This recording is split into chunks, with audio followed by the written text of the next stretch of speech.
Hello everyone, my name is Matt Hughes. I'm owner of a design build firm here in Atlanta, Georgia. We also practice green building.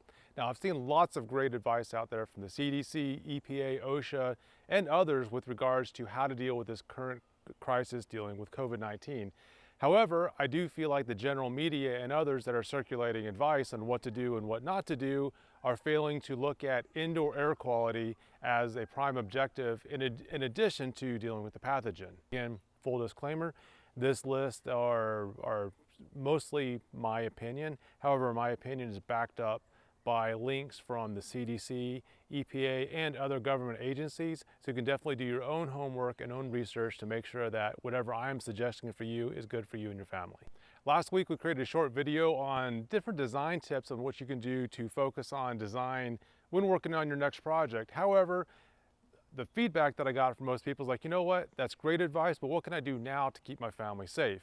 So as we're working on this list of things to do to keep your family safe, we also realize there's a bunch of things that you're not supposed to do. And I see a lot of people talking about, well, use bleach or use ozone generators. Well, these are things not to do. One thing I've not seen enough of is how these products and how you live in your house affects the indoor air quality. A lot of us are going to be in our houses for an extended period of time, and guess what? There's things that you need to definitely do now because you're going to stay in the house a long time, and definitely a lot of things that you need to avoid because you are staying in your house a long time. I've listened to a lot of webinars, attended some town hall meetings, and we created a comprehensive list here called Common Sense. And basically it's common sense for dealing with COVID-19 and indoor air quality. And I've got a link to this where you can download this for your staff and your employees at the bottom of the video. And this is on the top of everyone's list. This is the first of the items to definitely do now. Quarantine yourself if you are sick, or if you have the flu, or if you feel like you have COVID-19 symptoms. Stay away from people, and also make sure you self-isolate within your house. There's plenty of information out there, and especially there's a very good description on the CDC of how to self-quarantine, self-isolate. And some of the other items that I'm going to talk about on this list are how the other occupants of the house can stay safe while you are self-quarantined so that the virus isn't passed around. The next thing I want you guys to consider is soap and water is very effective. And it is effective against most pathogens, including ones that are similar to COVID-19. Now again, when we ever make a reference about the performance of any of these cleaners or chemicals against COVID-19, we're assuming that COVID-19 will react the same way that, say, the flu or other types of pathogens that are very similar to COVID-19 will perform. So soap and water is very effective, and the first thing you need to do is make sure you clean the surface, clean your hands before you disinfect. A lot of people go straight to disinfecting, and unfortunately that can actually negate the process because the dirt can absorb all the chemicals. A lot of people are going out there either making or buying their own hand sanitizer. Hand sanitizer is great and definitely has a use out there. I personally use it in my office place if I'm just either shaking hands or around other people or touching doorknobs. And also I use it when I'm out in public and I come home to make sure I disinfect my hands before I enter my car so I'm not cross-contaminating anything. However, hand sanitizer doesn't kill everything. There's lots of microbes that come from the bathrooms that the hand sanitizer is not going to kill. So if you're counting on the hand sanitizer as soon as you exit the bathroom, well, guess what? This is not going to kill some of the pathogens that can cause diarrhea and other stomach ailments. So use soap and water for those to get those pathogens off your hands. Another thing you need to work on is cleaning high-touch surfaces daily. This is your countertops, knobs, other things like that. Now you want to clean, then also use a disinfectant. This does not mean you need to clean every surface in your house or every surface in your office every day or even hourly. A lot of those places aren't even going to get touched, so there's probably not pathogens in those areas, and even if there are pathogens in those areas, you're probably not going to reach up and touch those, so you're probably safe. Speaking of disinfectants, that's number 4 on our list. When you use a disinfectant, you need to follow the instructions. It seems very obvious, however, there's something called a dwell time. A dwell time is the time that the chemical needs to stay wet on the surface in order to be able to be effective against the pathogens. If you spray it on and immediately wipe it up, well, guess what? It's not going to kill everything on that surface that you're trying to kill. So even though the EPA does have a list of, I'm not going to say approved, but they're going to have a list of certified disinfectants, this does not mean that all of those disinfectants can be used on any type of surface. Make sure you follow the manufacturer's recommendations. In general, if you avoid things that have high acidity or they're high in alkaline and they're more around pH 7, which is neutral, you're probably in good shape. But make sure that there's not going to be any adverse chemical reactions between the disinfectant, the cleaner that you're trying to use, and the surface that you're trying to use it on. For the most part, what I've heard, if you're using what you've always been using in your house and it's already been tested in your environment and you haven't seen anything bad happen, it's probably okay to keep on using that and will work for the most part. Even though we said you need to disinfect your house, you need to also make sure you refer to our don't list. There are some disinfectants that if they come in contact with each other can create some bad chemistry and also creates chemistry that can also be harmful to your lungs, your skin, and also the surfaces that they touch. When you use a lot of these chemicals, you need to make sure that you have fresh air coming into your house. Now, it's very humid in the southeast right now, so I don't recommend keeping your windows and doors open for fresh air for hours at a time, because guess what? You're gonna have other problems such as mold and whatnot. But do make sure that you do have some fresh air coming into your house.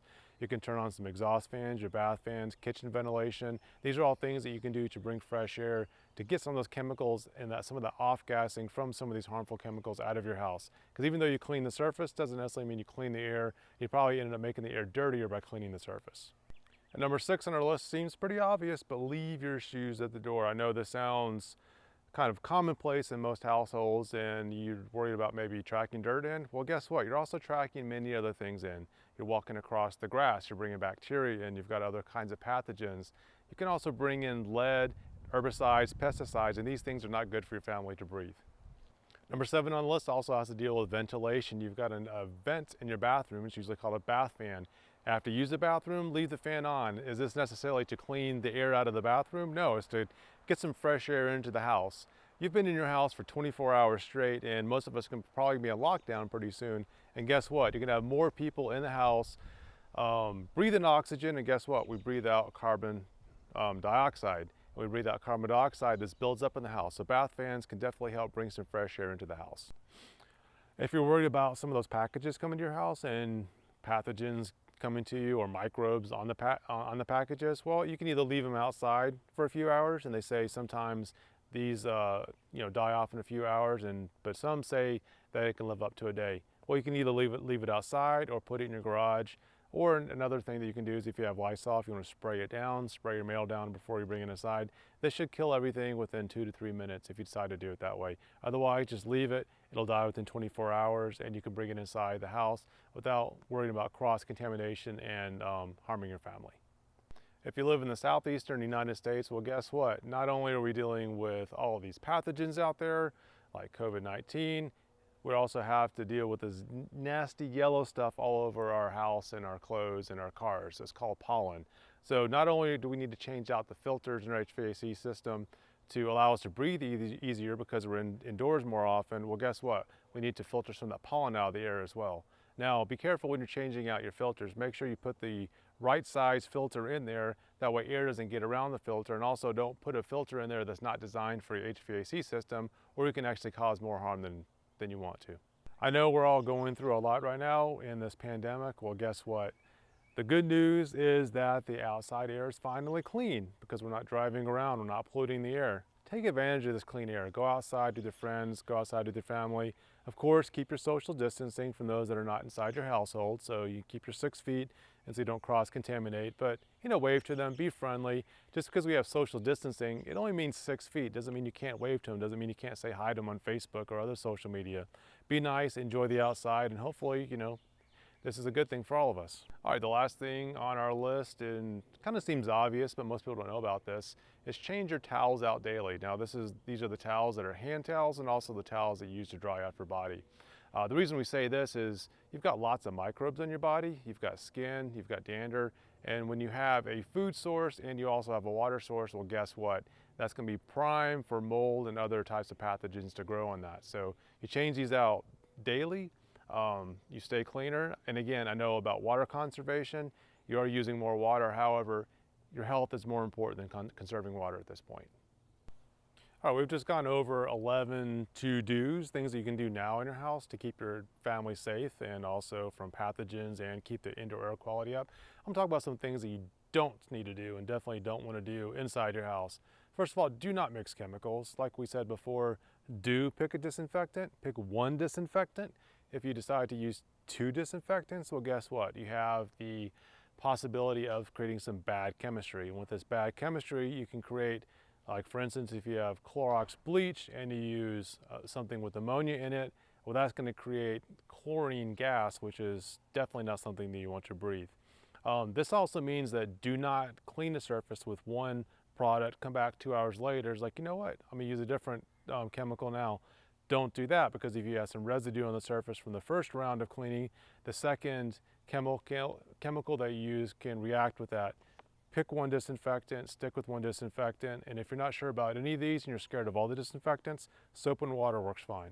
All right, the next don't is do not recontaminate your hands after you wash them.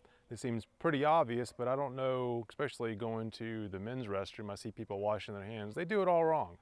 They basically get their hands wet, they put soap on it, then immediately after they rinse off, they shut the faucet off with their hand. Well, guess what? All those germs that were on your hand that you transferred to the faucet before you turn the water on just got back on your hands. What you need to do is turn the water on, lather up.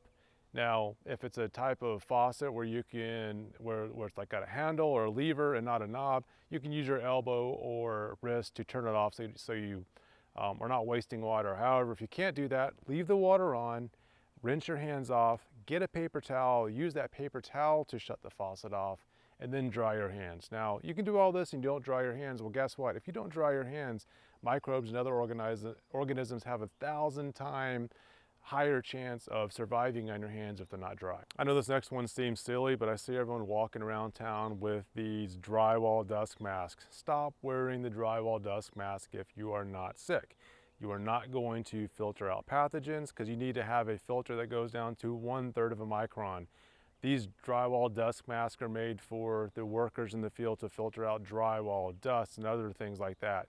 They can't go to work and they're not OSHA compliant because there's not enough materials out there for them to work.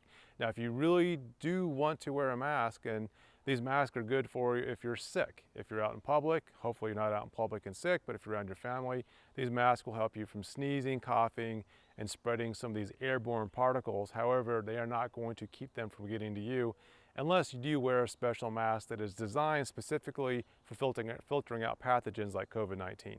All right, this next one is somewhat controversial, but is number 4 on the list. Do not use ozone generators. Ozone is actually considered an indoor air quality pollutant.